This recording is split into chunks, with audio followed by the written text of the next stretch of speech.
Other side, you go down on the parking lot, you go through a garage, a guy gives the ticket, you go with the ticket into the machine, into the sewers, and the eye of an alligator, and that's a great shot. And everybody goes, wow, that's amazing. But then also they say that's fucking fake. So what we did is, for example, in the first fight we established the rules. I said to ILM, we need to say, where is the camera? Is it on a boat? Is it on a helicopter? Is it on a speedboat? Am I shooting it from a cliff? Where am I shooting this from? I need to know, and I need to be affected by the elements. If they hit the water, I want the camera in the boat to rock, to move. I need to do this, and then we did something else that is not common. We cut back. We established a master over, and we cut back to the same shot.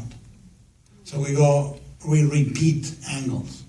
And that tells the audience this is real coverage. This is not just a cool shot. We splash the lens with water constantly. We spend $150,000 in a shot only to have it obscured by a splash of water. We frost the edges of the lens when we go into the outer space. You see frosting forming. We scratch the lens, the virtual lens has scratches in the glass. So when the light hits it, you see scratches. And that starts telling you these fights are real.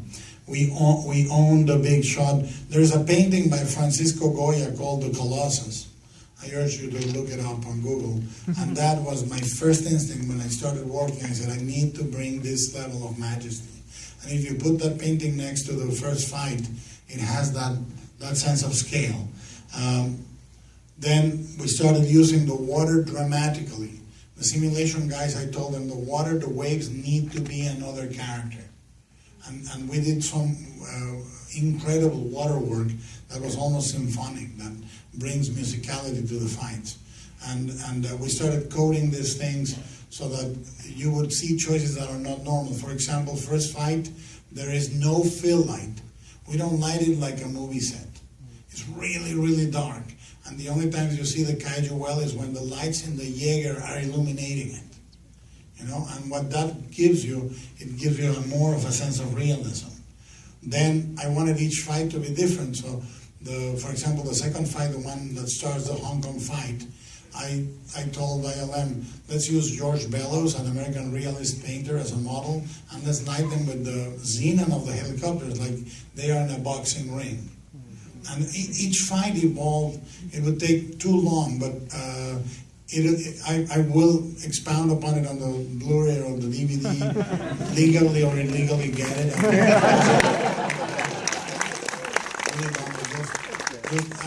Each fight needed to evolve. Like thematically, one rule that is vital is any action sequence needs to advance the plot. So in the first one, he loses a partner. In the second one, he gains one. And in the third one, he saves it. So it's full circle. It's losing and saving for Raleigh is a full circle. The flashback to Mako's childhood, I wanted to have the flavor of a fantasy moment, It's all in blue and little touches of red, and she lost her heart, so she's carrying her heart in the form of a little shoe in her hand, and that blue from that flashback, if you see it again, stains her hair. But it's important that flashback is not like any other fight in the movie, that it's almost like a little damsel in distress being saved by a knight from a dragon, that has a fantasy fairy tale quality. So each of the fights is laid out to do a different function, so you're not bored. Or here they go again with that fucking old tanker. Oh, here they're gonna go again with that. And all the time what I'm doing is, I do two things. I clear the streets of people, because I don't want to triangulate the audience attention from pilots, kaiju, down there. It needs to be, once you're up, you're up. Kaiju versus Jaeger, and the pilots here and there. And that's one decision. The other one is constantly juxtaposing huge moments with little things. A car alarm, the nude's cradle, little things that give you scale but also bring daily life so that you can have fun. I wanted to avoid people being worried about, oh, this guy is the great sequence when you just killed another 100 people. I wanted people to really be able to abstract themselves, because the beauty of a kaiju fight is there's no counterpart in real life. You're not going to hear in the news that a kaiju in Connecticut saw the movie and went to a shopping mall and destroyed it. There's no counterpart in real life. So, that's pretty good.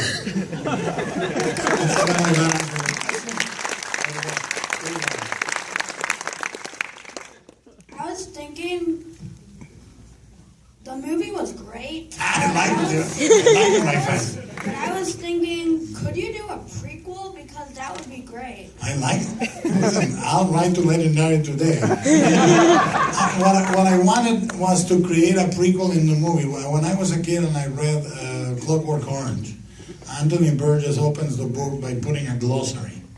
You know, he explains to you all the terms that Alex is going to use to narrate the story. And I wanted to open with a primer, you know, to the world. So we start with kaiju, literally, the glossary kaiju and Jaeger, it means this, it means that.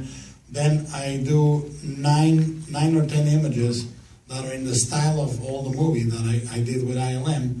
And then we go to a sort of found footage montage with the voiceover that I gave to my company, Mirada, to do, because we travel all over the world doing commercials. So we could pick up an image here, an image there. And I'm terrible at found footage. I can't do it. I don't know how. I always end up arranging all the things and looking ornamental and cute, and I'm terrible at that. It's like I don't take family pictures. My family gets super angry, and I say to my wife, I can't. I need to like move to the right a little, and can we wait an hour for the sun to be on? I'm horrible at that. Never. I never take pictures on vacation. And then you get all the origins, all that, and then you see when we were winning. Then we lose big time, and we come back, and the movie starts, and we're losing. I needed to be the tempo. So I think that the super packed prequel is in there. Now, my friend, if you have a lenient parent, you tell him or her, I want the prequel comic. You know, which is there. It's an amazing thing. And it does contain slightly hints of semi-minimal nudity. It might be you may need to wait a few years to But if you have lenient parents and they're into Ben and Jerry's and they wear flip-flops, they may buy it.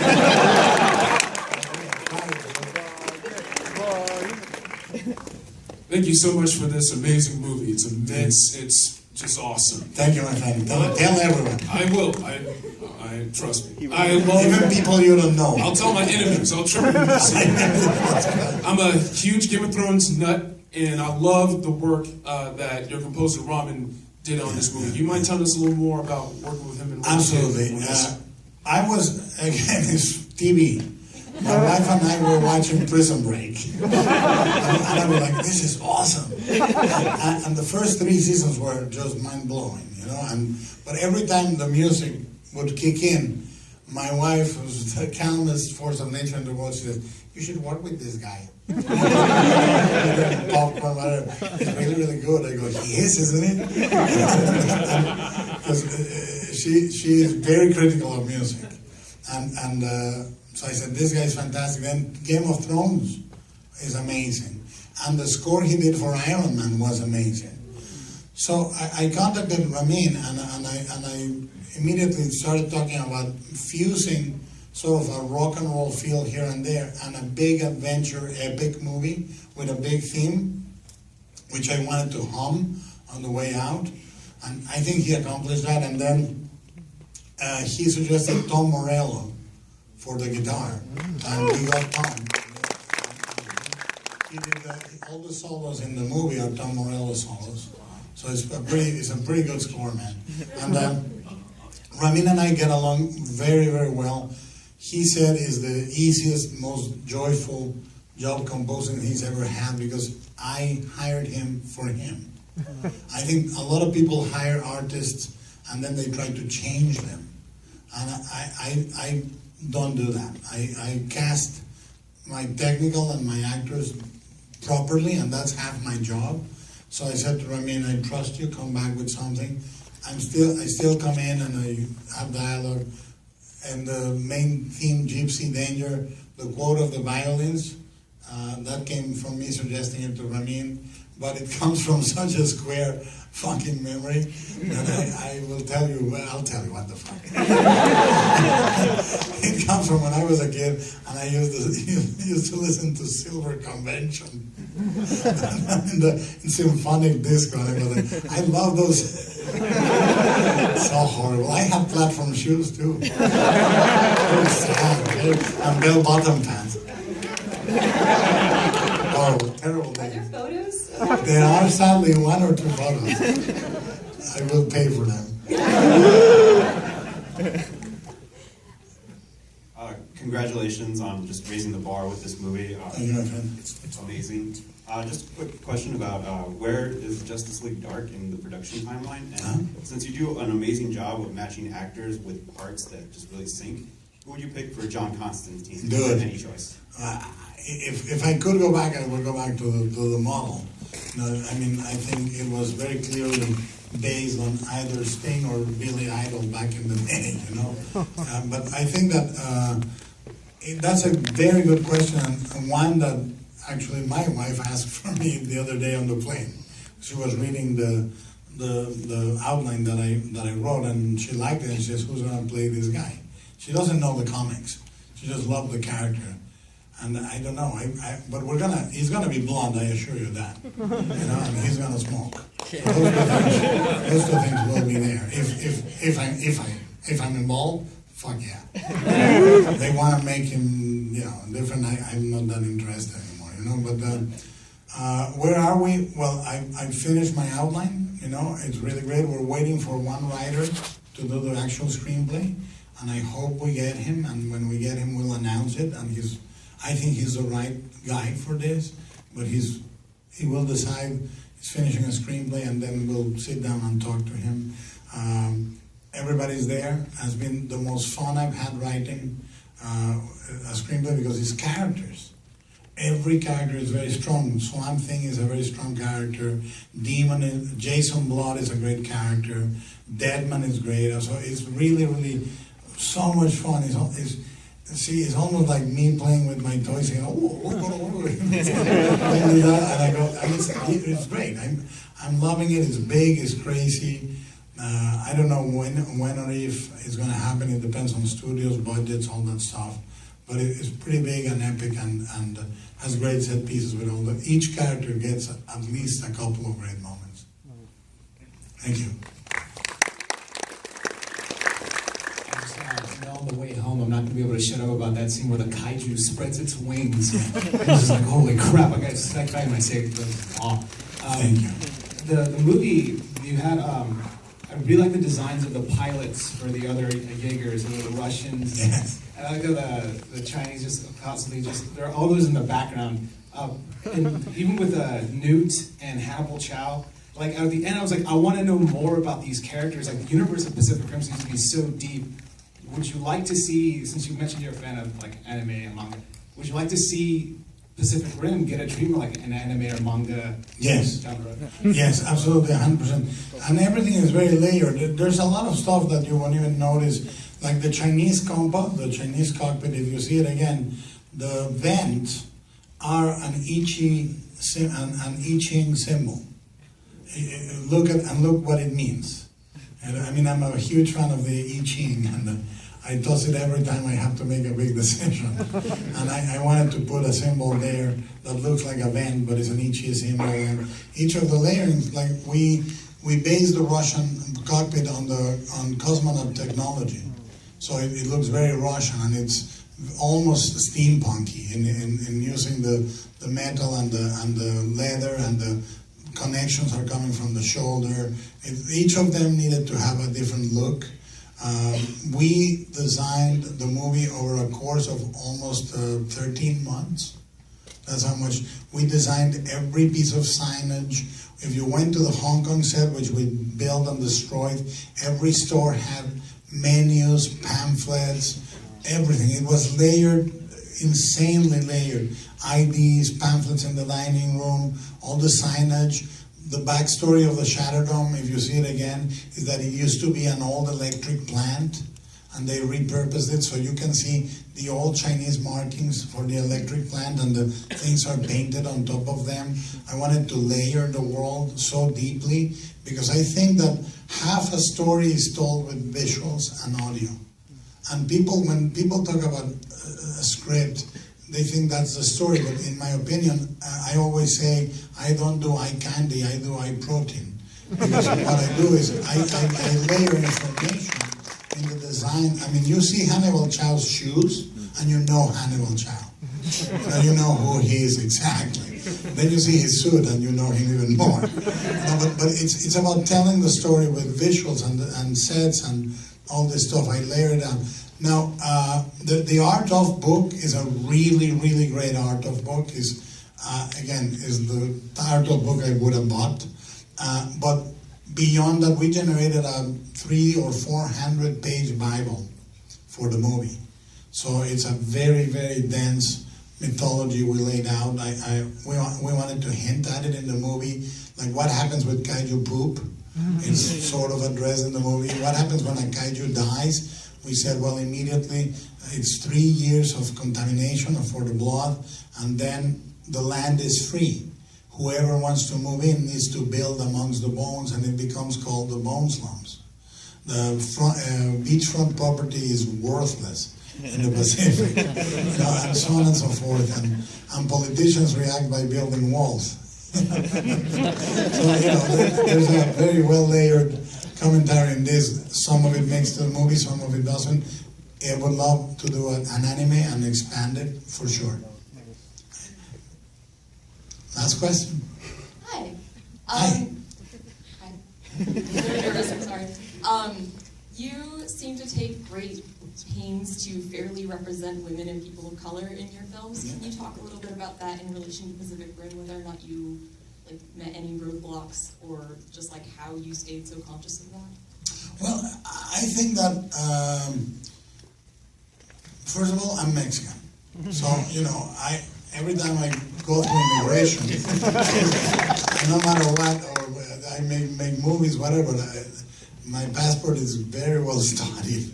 I always feel that I don't understand macro politics existing. I think that we have invented as adults a world that should not work.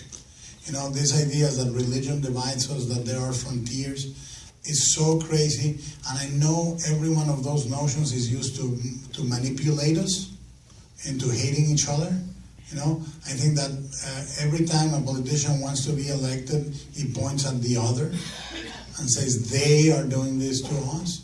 And they can be gays, they can be Mexican, they can be race, color, creed, political belief, and that coalesces a bunch of people that would not coalesce except against somebody.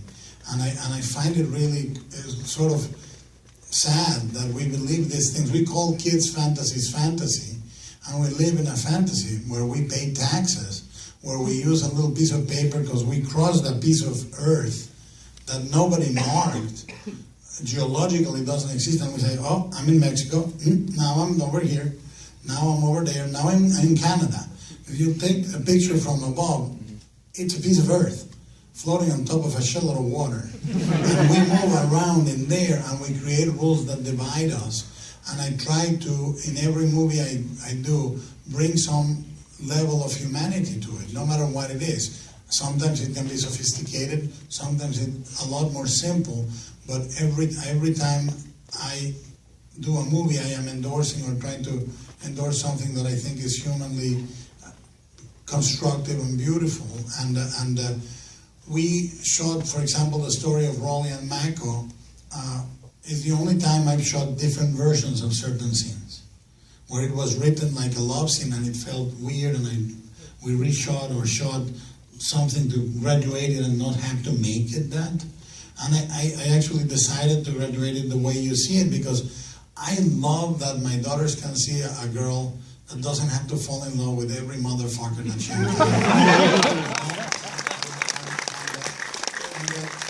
they can dream of being something, not belonging to someone, and I really love the fact that at the end they are pilots, both of them. But this was generated through the editing, the shoot, having those versions to play with, and I think it's the better ending, and it's the better ending for the movie and for the characters. And to me, normally you would get this movie and you would get one country saving the world. And it seems like the aliens had one single fucking map to invade New York. Like no alien race knows that there's anything outside New York. So they bought only the New York map in every galaxy. I thought it was really interesting to defend the world. Normally you would get the movie where New York is the center, and then you would see Hong Kong in the background in one shot. People saying, help us, help us. And I think we are all together. I really believe that. I think that if one day we stop being adolescents about it and we know that we're all in the same fucking floating ball in space, we'll take a positive step, you know? And I think that in the middle of speaking of monsters or fawns and labyrinths or ghosts, you can talk about stuff that you feel could make us better human beings. And it's not just about color or sex or this. I just think I would like to, one day when all is said and done and my movies are done, for you to look at them and find humanity in them. And beautiful monsters. So, that's all I do.